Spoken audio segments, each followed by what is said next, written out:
You ask Tiger to solve. This deals with linear equations with one unknown. The final result is m equals 3. Let's solve it step by step. Group all m terms on the left side of the equation. Add m to both sides. Group like terms. Simplify the arithmetic.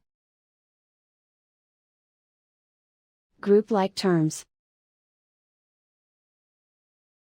Simplify the arithmetic. Group all constants on the right side of the equation. Subtract 3 from both sides. Simplify the arithmetic.